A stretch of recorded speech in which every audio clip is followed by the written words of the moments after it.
Il est toujours délicat, voire périlleux, de tenter d'expliquer l'inexplicable, de mettre des mots sur ce qui relève du ressenti pur. Dans notre paysage médiatique français, saturé de bruit et de fureur, il y a ceux qui saturent l'espace de leurs verbes et ceux qui choisissent la stratégie de l'ombre. Pourtant, un seul silence règne en maître absolu, une absence si bruyante et si savamment orchestrée qu'elle s'est transformée en un véritable empire financier et émotionnel. Voilà plus de 40 ans qu'elle trône au sommet indétrônable, traversant les époques comme une entité intemporelle. Cette chevelure de feu, ce timbre cristallin qui semble toujours au bord de la rupture, ces shows pharaoniques qui rivalisent avec les productions américaines, Mylène Farmer. Mais au fond, connaissons-nous la femme derrière l'idole? Car derrière cette mythologie soigneusement polie respire Mylène Gauthier, une femme qui a saisi bien avant l'ère des réseaux sociaux que le mystère serait sa meilleure arme, sa protection ultime, mais aussi inévitablement sa propre geôle. Son apparition dans la France du milieu des années 80 n'est pas un hasard. Elle surgit dans une décennie marquée par un cynisme naissant et la fin des utopies. Elle ne s'est pas contentée de chanter le spleen d'une génération, elle l'a personnifié. Pour son public, elle a dépassé le statut d'artiste pour devenir une divinité païenne, l'icône d'une transgression douce mais fatale.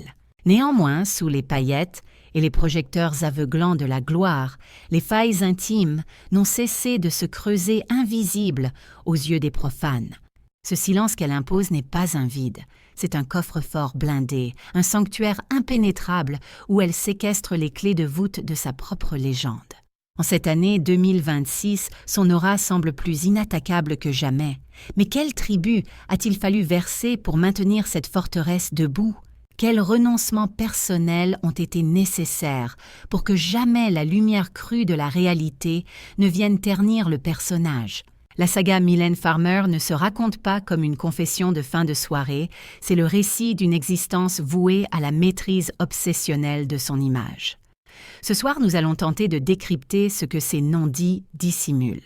Nous allons disséquer ensemble les 3 piliers fondamentaux, ces 3 grands secrets sur lesquels ce temple a été érigé. Le premier mystère nous renvoie à la genèse, une enfance déracinée au Québec, une blessure primitive qui a sculpté son ADN artistique. Le second secret réside dans ce pacte faustien scellé avec son Pygmalion de toujours, l'énigmatique Laurent Boutonnat. Une fusion créative totale, une fidélité qui soulève des questions. S'agit-il d'une osmose de génie ou d'une cage dorée dont elle ne possède pas la clé? Et enfin, le troisième secret, la solitude vertigineuse de la star.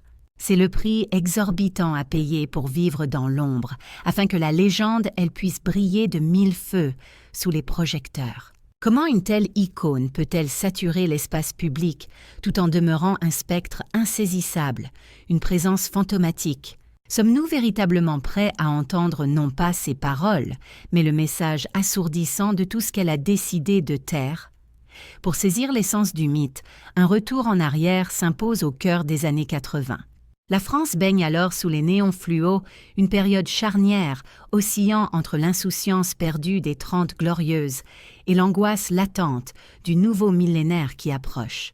C'est dans ce terreau fertile qu'une jeune inconnue, Mylène Gauthier, va s'effacer méthodiquement pour permettre la naissance de l'icône Farmer. La première onde de choc frappe l'Hexagone en 1984. Le titre claque comme une provocation insolente, maman a tort. Sous ces airs de comptine inoffensive se cache une perversité subtile, une déclaration d'indépendance aux allures d'énigmes psychanalytiques.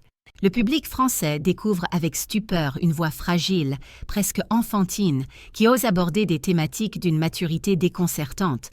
Mais le timbre vocal n'est qu'une partie de l'équation. La première clé de la réussite de Mylène Farmer réside dans le fait que son ascension n'est pas uniquement sonore, elle est avant tout visuelle et cinématographique. Sa trajectoire percute celle de l'homme qui détient les codes de son destin visuel. C'est ici que réside le deuxième secret, la rencontre avec Laurent Boutonnat. Ensemble, ils ne vont pas se contenter de produire des tubes, ils vont bâtir un univers gothique et romantique complet. Le véritable basculement s'opère en 1986. Ils lâchent une bombe télévisuelle libertine. Ce n'est plus un clip, c'est un court-métrage de plus de 10 minutes qui laisse la France entière bouche bée partagée entre choc et fascination.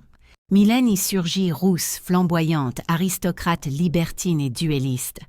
Elle impose la nudité frontale, le sang et une sexualité trouble. C'est une révolution esthétique totale dans le paysage musical de l'époque. Boutonna est à la caméra Farmer à l'incarnation. Le pacte de sang est signé. Elle se mue en héroïne d'un romantisme noir que personne n'avait vu venir dans la variété française. Si la critique est divisée, le public lui est captif. La machine infernale est lancée et rien ne pourra plus l'arrêter. L'année 1988 marque l'apothéose avec Pourvu qu'elle soit douce, qui pulvérise tous les standards. Le clip devient une fresque historique de 18 minutes, du jamais vu à la télévision. À cet instant précis, Mylène Farmer cesse d'être une simple chanteuse de variété. Elle devient un phénomène de société, un événement à part entière. Elle s'érige en idole pour toute une jeunesse en marge qui ne se retrouve pas dans les modèles trop lisses de l'époque. Elle chante la mort, la religion, le désir interdit. Elle est l'ange déchu et le démon tentateur. Ses fans construisent autour d'elle une iconographie quasi religieuse, la voyant comme la sainte martyre des plateaux de télévision. Chacune de ses apparitions agit comme un baume cicatrisant pour une génération en perte de repères. On ne l'aime pas simplement, on la vénère avec une ferveur mystique. Puis arrive l'année 1991. C'est le sommet absolu porté par un titre qui deviendra un hymne générationnel. Désenchantée. Le morceau débarque dans un climat de morosité sociale palpable au lendemain de la première guerre du Golfe. Le timing est d'une précision chirurgicale. La France entière est désenchantée et Mylène Farmer lui offre sa bande originale sur un plateau d'argent. Le clip tourné dans un goulag onirique met en scène une révolte d'enfants esclaves. La symbolique est d'une puissance rare. L'album L'Autre s'arrache et s'écoule à des millions d'exemplaires à travers le pays. Mylène Farmer atteint alors des sommets financiers inédits, devenant l'artiste francophone la mieux rémunérée de l'histoire. Cependant, derrière les murs tapissés de disques de diamants, l'artiste commence à ressentir le poids écrasant de sa propre légende. L'euphorie des débuts laisse place à une pression quasi insoutenable. Elle n'est plus seulement une vedette de la chanson, elle est devenue l'étendard de la génération désenchantée. Chaque note, chaque costume, chaque clip a désormais l'obligation d'être un chef-d'œuvre. Le retour à la normale est impossible. Elle ne peut plus être simplement Mylène Gauthier. Elle est condamnée à être la Farmer. Et c'est là que les premiers frissons de doute s'installent, non pas sur sa réussite, mais sur sa liberté d'être. Alors que l'Hexagone érigeait des autels à la gloire de son idole rousse, cette dernière manquait cruellement d'air oppressé par le poids de son propre mythe. L'incroyable ascension de Mylène Farmer ne relève en rien du hasard. C'est une machinerie de précision, une architecture complexe et méticuleusement réfléchie. Pourtant, si l'on gratte le vernis de ce monument national, on découvre des failles abyssales. Il ne s'agit pas ici des stigmates de l'échec, mais bien de la rançon toxique d'un triomphe absolu. Pour comprendre la genèse du mal, il faut remonter le temps bien avant que les feux de la rampe ne viennent brûler la rétine du grand public. Oubliez la star un instant pour retrouver la petite Mylène Gauthier, venue au monde sur les terres enneigées du Québec en l'an 1961. Ses premières années insouciantes, outre-Atlantique, se fracassent lors du rapatriement familial brutal vers la grisaille parisienne. Pour la fillette, ce déménagement a le goût amer d'un déracinement, d'un véritable exil intérieur. Plus tard, elle confiera avoir vécu avec cette impression tenace d'être une anomalie, une pièce rapportée au sein de sa propre famille. Elle se mure alors dans le mutisme spectatrice invisible d'une existence qu'elle subit.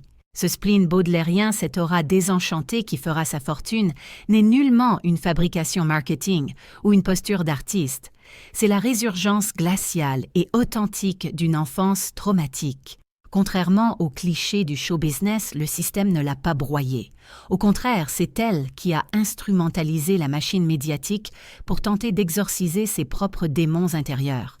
C'est alors qu'entre en scène le deuxième mystère, le coffre-fort de sa carrière, son alliance indéfectible avec le compositeur Laurent Boutonnat. Oubliez les contrats léonins habituels. Nous parlons ici d'une symbiose spirituelle, une relation de Pygmalion revisitée où les frontières entre le créateur et la créature se brouillent jusqu'à devenir indiscernables. Si les foules s'extasiaient devant la douceur apparente de la chanteuse sur les plateaux télé, l'envers du décor révélait une maîtrise quasi militaire et un contrôle obsessionnel. Pour préserver la pureté de leur univers gothique et romantique, le duo a érigé des murailles infranchissables, transformant leur collaboration en une forteresse impénétrable. La contrepartie de cette protection est lourde, l'abandon de toute vie sociale conventionnelle. Aucune mondanité, pas de copinage dans le milieu, et surtout une censure préalable de toute parole médiatique non scriptée. Leur binôme devient leur seul oxygène. Elle apporte la matière brute, le talent à fleur de peau, lui offre en retour une esthétique visuelle qui la rendra immortelle.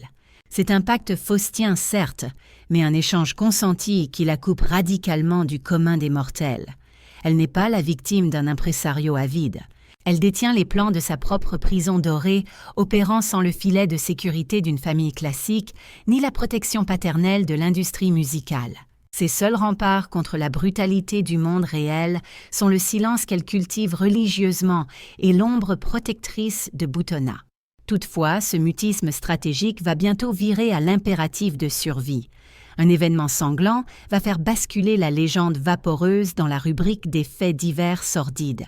Le calendrier marque le mois de décembre 1991. Alors qu'elle règne sans partage sur les chars, un admirateur dément se présente au quartier général de Polydore, sa maison de disques. L'homme est armé d'un fusil et exige une audience. Éconduit, il ouvre le feu et exécute froidement le réceptionniste.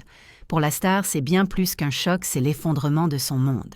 La réalité extérieure ne se contente plus d'être intrusive, elle devient létale. La créature médiatique qu'elle a façonnée a fini par engendrer une monstruosité bien réelle. Ce drame atroce vient confirmer ses pires angoisses et valider sa paranoïa latente. La fuite devient alors la seule option logique pour survivre.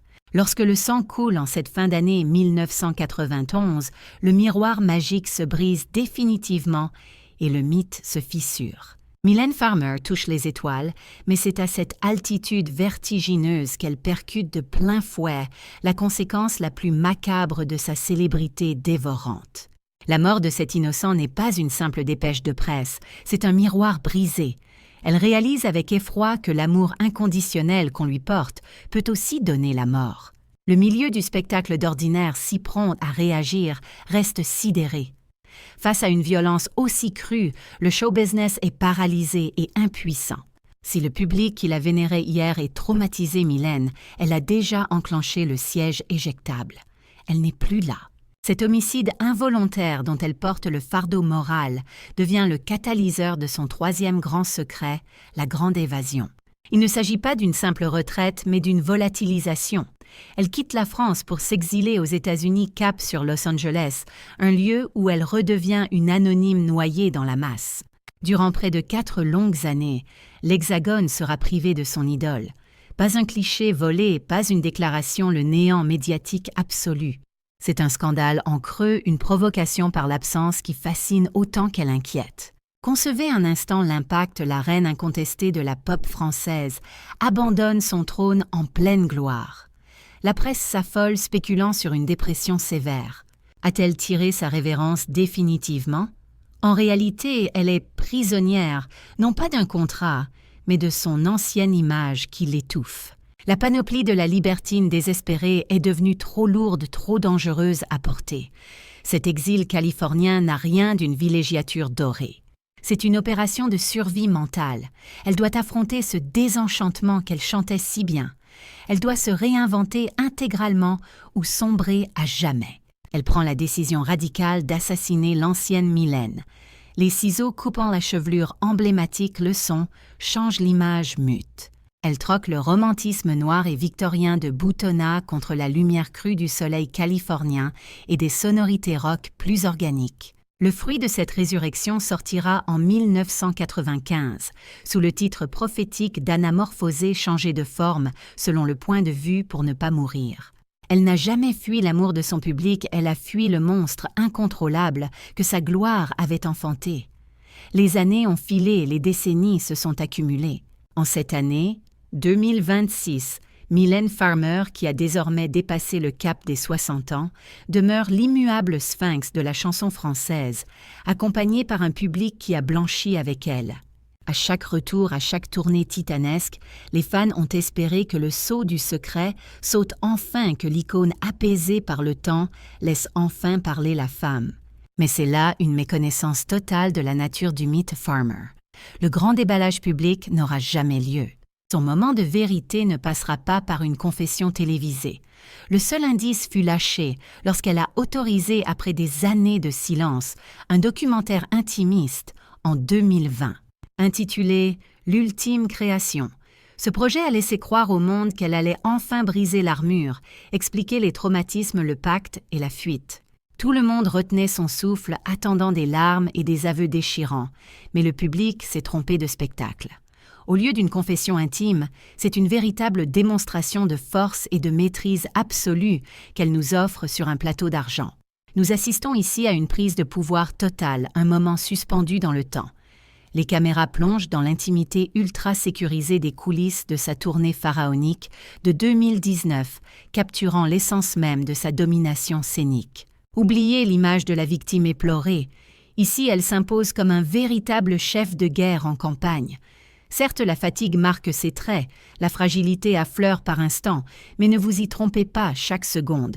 De cette vulnérabilité est calculée, orchestrée et mise en lumière avec précision. Elle tient fermement les rênes de sa propre image, même dans l'épuisement. Elle ne laisse le public entrevoir que ce qu'elle a décidé de valider, filtrant chaque grimace de douleur pour en faire une œuvre d'art. C'est précisément à cet instant que le troisième mystère, cette solitude glaciale inhérente au statut d'icône, révèle toute sa profondeur. Contre toute attente, elle ne jette aucun nom en pâture et ne désigne aucun coupable à la vindicte populaire. Elle refuse catégoriquement de dénoncer un système qui l'aurait broyée. Bien au contraire, elle nous dévoile avec fierté la forteresse imprenable qu'elle a érigée pierre par pierre pour survivre et rester intouchable face à la machine médiatique. Lorsqu'elle évoque l'ombre de Laurent Boutonnat, les chasseurs de scandales en sont pour leurs frais.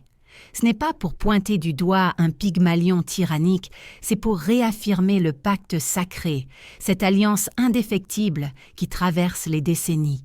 La caméra capture leur lien comme une symbiose artistique quasi mystique, une fusion qui se passe de mots. Le mystère insondable de leur duo légendaire ne s'éclaircit pas, il s'épaissit davantage sous nos yeux. Ce secret en sort plus puissant, plus impénétrable que jamais. Il n'y a nulle absolution à accorder, puisqu'aucune faute n'est reprochée. Ce silence que beaucoup voyaient comme une prison dorée se révèle être une arme stratégique, un choix délibéré et souverain. Mylène Farmer ne se contente pas de ne pas briser la glace du silence. Elle la sculpte. Elle transforme son mutisme légendaire en une performance théâtrale éblouissante, digne des plus grandes tragédiennes. Elle joue habilement de sa légende de star recluse pour orchestrer ce qui ressemble à un ultime tour d'honneur. Elle tient fermement le grand livre de son existence entre ses mains, mais elle n'y lit aucun nom à voix haute. Le livre reste scellé à double tour, défiant les curieux.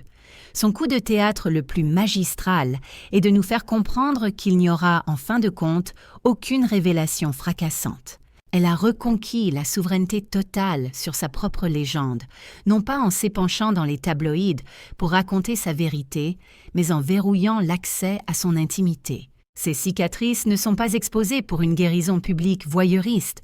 Elles sont jalousement gardées à l'abri des regards protégés comme des trésors de guerre inestimables. L'épopée de Mylène Farmer dépasse la simple trajectoire d'une pop star. C'est un avertissement brutal. Derrière le masque glacé de l'icône palpite un cœur humain, et chaque mythe éternel se paie au prix fort d'un sacrifice personnel dévastateur. Elle nous tend un miroir et nous force à confronter notre obsession morbide pour ce qu'elle refuse de dire, nous interrogeant sur notre propre fascination pour ce silence qui nous obsède tant. Au fond, voulions-nous vraiment qu'elle déballe tout ou avions-nous viscéralement besoin qu'elle demeure cette énigme insaisissable qui nourrit nos fantasmes les plus fous? Le show business ne vend pas simplement de la musique, il vend du storytelling, des drames et des légendes. Et le récit tissé par Mylène Farmer reste sans conteste l'un des labyrinthes les plus sophistiqués de l'histoire culturelle française. Elle n'a jamais accepté d'être un simple produit manufacturé par des producteurs. Elle s'est imposée dès le départ comme l'architecte visionnaire de sa propre cathédrale de mystère. Mais quel est le destin de l'architecte qui finit par s'emmurer vivant dans sa propre création? Le parcours de Mylène fait écho au destin tragique de tant d'autres artistes dévorés par leurs personnages. Ces âmes sensibles qui, pour ne pas être calcinées par la lumière aveuglante des projecteurs, ont été contraintes de sculpter et d'habiter leurs propres ténèbres pour survivre. Elles nous somment de répondre à cette interrogation troublante. Sommes-nous capables d'accorder autant de valeur à un silence digne qu'à des confessions sordides et bruyantes? Et si la faute nous incombait? Si l'industrie et nous, les spectateurs voraces, avions considéré ces artistes comme des êtres de chair et de sang, avant de les obliger à se figer en statues de marbre pour se protéger? En cette année 2026, ce n'est pas une confession larmoyante que nous recevons, mais une magistrale leçon de puissance, de retenue et de dignité. C'est le pouvoir ultime de garder la mainmise sur son récit en refusant obstinément de le brader. Mylène Farmer a fait le choix radical de rester l'unique auteur de son énigme jusqu'à la fin. Au détour d'une de ses rarissimes confidences, elle a laissé échapper ce murmure qui claque aujourd'hui comme un véritable testament spirituel pour les générations futures. Elle a prononcé ces mots lourds de sens qui résonnent encore.